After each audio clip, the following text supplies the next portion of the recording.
formas. Quais são elas? Corretiva,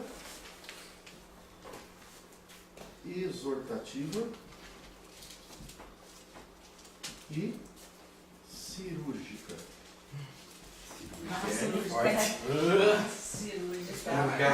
Olha só, eu vou passar para todos isso no grupo. Eu ia imprimir, mas era muita página. Eu vou passar para todos. Eu estou aqui, isso daqui faz parte do que eu preciso que vocês façam. Eu estou com a declaração da Convenção Batista Brasileira. Toda ela, são 13 páginas. Tá? São 13 páginas. A declaração. Você precisa entender o que é a declaração da Convenção Batista Brasileira, do que você é, tá? E do que você crê. Tá? Lá está tudo sobre o que nós cremos. Tá? O que toda denominação no Brasil todo crê como batista. Tá? Eu vou passar para aqui. Tem várias. Não, a nossa batista. Tá? A nossa CBB, Convenção Batista Brasileira, que faz parte da Pioneira, que faz parte da Gaúcha, é só subseções, né? Mas a nossa geral em tudo como nós cremos. Tem lá o nosso estatuto, mas a nossa declaração também. Olha só, corretiva, como que faz essa forma corretiva? Pode ser aqui, ó, na pregação. Tá? A palavra corretiva, alguém achou que é exortar? Sim. Diga. Motivar alguém, na Bíblia, né? Exortar significa seguir alguém de maneira a motivar, significa motivar alguém a seguir Jesus da maneira correta. Olha aí, mas peraí, exortar não é chamar atenção? Aconselhar, animar e encorajar. Isso aí. Não necessariamente. Mas quando Ou fala... até repreender. Mas exortativa não quer dizer que de repente ele não está seguindo os caminhos de Jesus, por isso que vai ser excluído. Olha só, exortar quer dizer motivar, ajudar, apoiar, fazer com que aquela pessoa possa caminhar bem, Voltar para o trilho. ou voltar para o trilho. Só que as pessoas, quando vai exortar, diz: você está em pecado, você fez isso. As pessoas não entendem que exortar é motivar. E é isso daqui cria um chavão aqui. Você tem que cuidar muito. É mais ou menos isso, né? Mais ou menos isso. Só que não é. Não é. É igual quando a gente fala de política. Política é bom. Olha a palavra política no dicionário para você ver. Quem é ruim é o que está acontecendo. Mas a política é boa. Olha só. Essa forma corretiva é quando eu digo lá de púlpito, levo a mensagem a vocês e a mensagem entra dentro de você e você diz assim: eu preciso tomar uma posição na minha vida. Eu não posso ficar mais assim. Tá? É de uma forma geral, ela é corretiva. Tá? Uma forma exortativa, ela pode ser motivacional, tá? Ela pode ser motivacional, como ela pode dizer assim, pessoal. Eu chego perto do Edu e digo: Edu, foi legal o que você fez, né? O que tu acha de mudar a forma que você falou, que você fez e tal? Entre eu e ele. E aí a Bíblia diz o quê? Ganhaste um irmão do teu irmão. Tá? Isso é você trabalhar essa questão exortativa.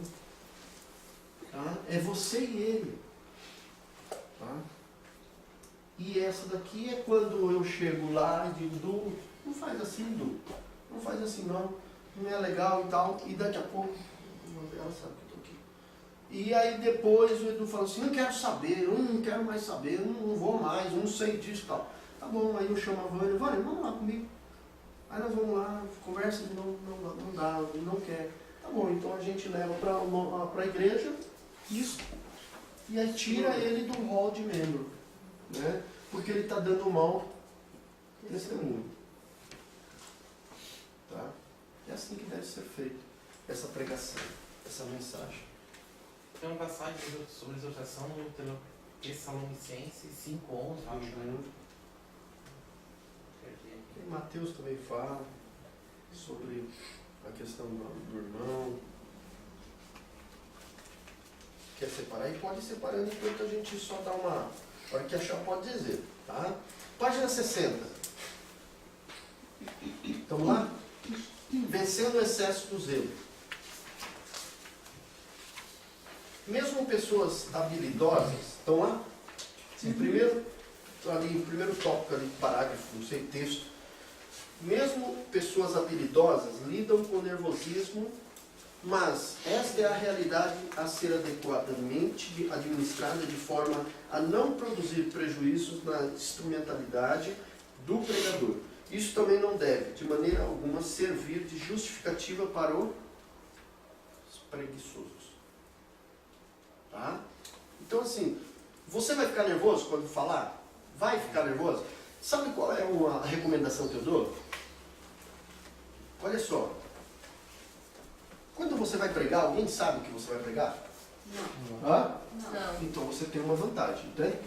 Tem. Hã? Ninguém sabe o que você vai falar.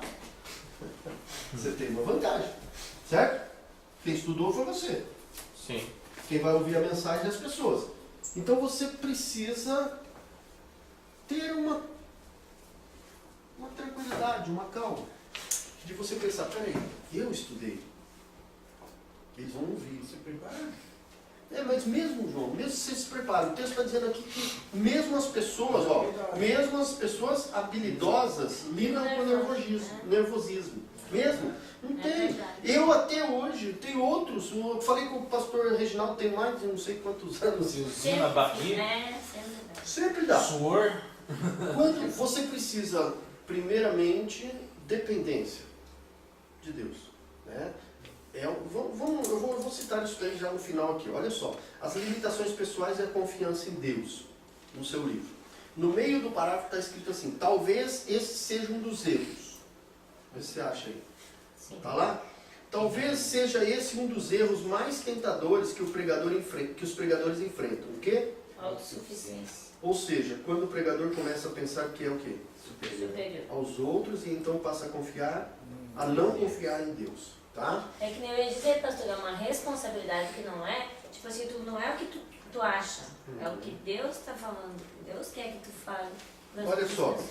Aí ele continua e fala assim, mas no seu próprio conhecimento, na sua oratória, formação e status. Está proposto aqui um incentivo ao reconhecimento da fragilidade e limitações pessoais, a partir do fortalecimento da confiança em Deus. Então, olha só, tremer é natural. Você saber que ninguém estudou, pode ser que alguém estudou, gente. Aí eu vou dizer para você o contrário. Né? Pode ser que alguém já estudou aquele texto. Às vezes você vai pregar um texto que tem gente ali que sabe tudo daquele texto.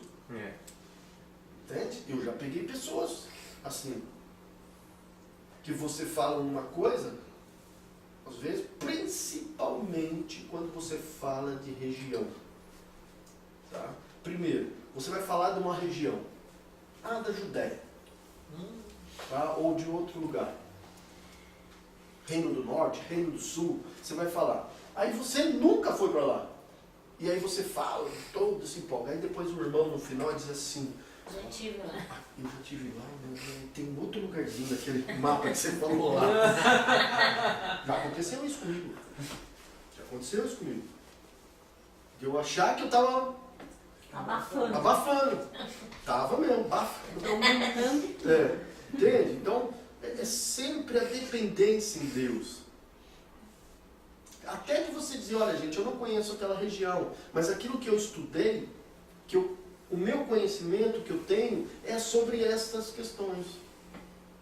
Pronto, você mata qualquer pessoa que vai... Humildade. Dependência em Deus. Às vezes você vai tentar e aí tem essas dificuldades. Para vocês terem só uma ideia aqui que eu anotei também, algumas citações e observações bíblicas acerca da pregação. Ponto 3 do 8. Pregar exige a motivação correta, pregar exige testemunho pessoal, pregar exige negação do eu, pregar exige comprometimento e considera a liberalidade apesar do direito. E pregar exige prioritariamente dependência do poder de Deus. Certo? Síntese da compreensão da unidade. Spurgeon, reconhecido pela excelência do seu ministério envolvendo a pregação, indica os seguintes elementos para a elaboração da mensagem bíblica. Primeiro, Oração.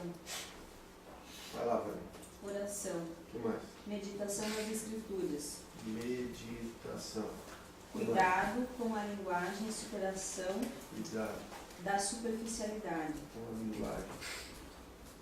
Além de saber lidar com o zelo e a confiança pessoal, que deve ser substituída pela confiança em Deus. Gente, se esse homem Príncipe dos pregadores. tem um conhecimento que menina, é inquestionável, o conhecimento deste homem, nos seus livros, nas suas práticas, nos seus ensinos, se ele diz que a orientação começa por essas coisas, não vá por outro caminho. O currículo dele é bem bom ali na internet. Não vá por outro caminho, tá bom?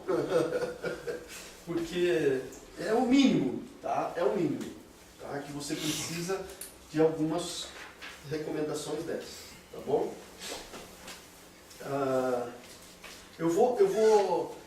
Eu tenho um livro dele, eu tenho um só, mas eu vou recomendar para vocês um livro chamado Pregue Mais em Menos Tempo, do Gilton Moraes. O que eu ia lhe pedir, que lá numa da lição, acho que é a quinta, ela fala que a gente tem que ter livros, né?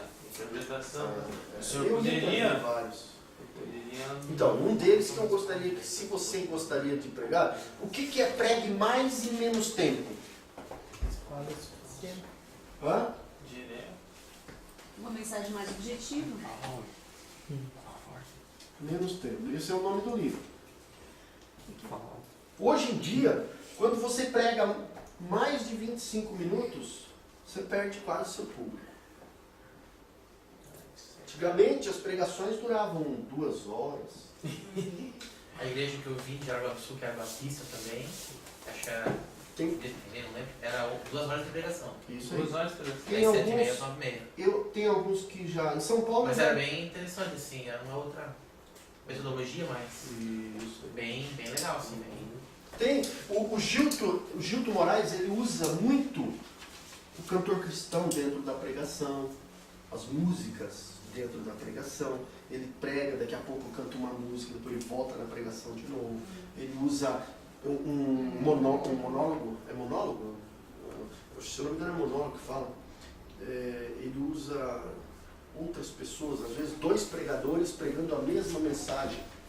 Né? Então, eu estudo a mensagem, o Eduardo estuda a mesma mensagem, eu prego uma parte, aí ele continua e prega outra parte.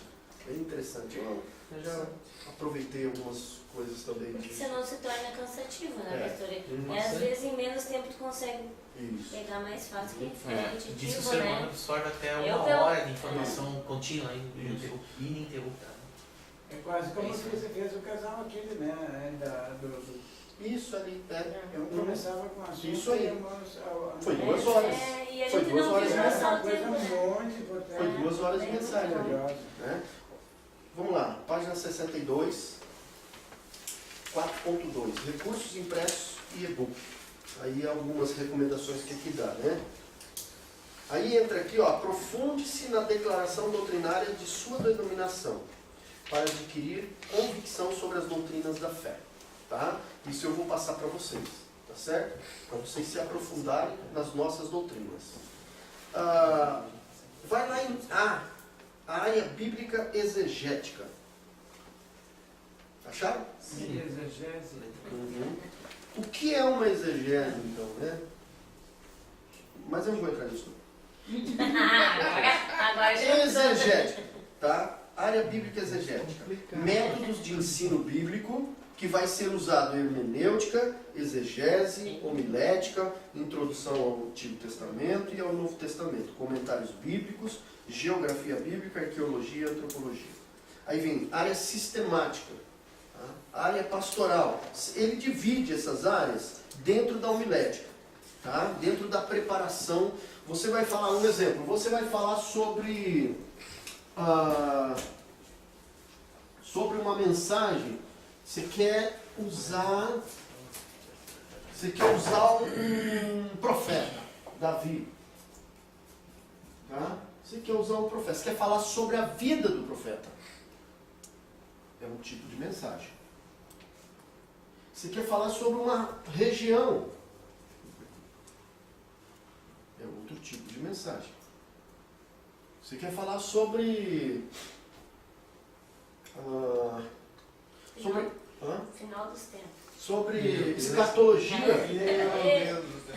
Isso aí, Sobre escatologia. Apocalipse. Tradição, Aí, o que é logia, gente? tudo. Estudo. É, pastor, sobre Estudo dos últimos sobre uma tradição, Sobre o quê? falar também sobre uma tradição. Tradição, sobre a tradição judaica. Isso. Isso. Você pode fazer uma mensagem baseada nisso. Só que aí você vai usar, que nem está falando aqui, você vai usar algo da exegese, você vai usar algo sistemático, você vai usar algo pastoral, prático, em algumas situações. Deixa eu só ver, porque ela não me ligou 2 vezes. Deixa eu só dar uma olhadinha aqui. Peraí. Oi. Oi. Não, agora não. Não combinei, eu falei que eu tinha aula. Ah, não sei.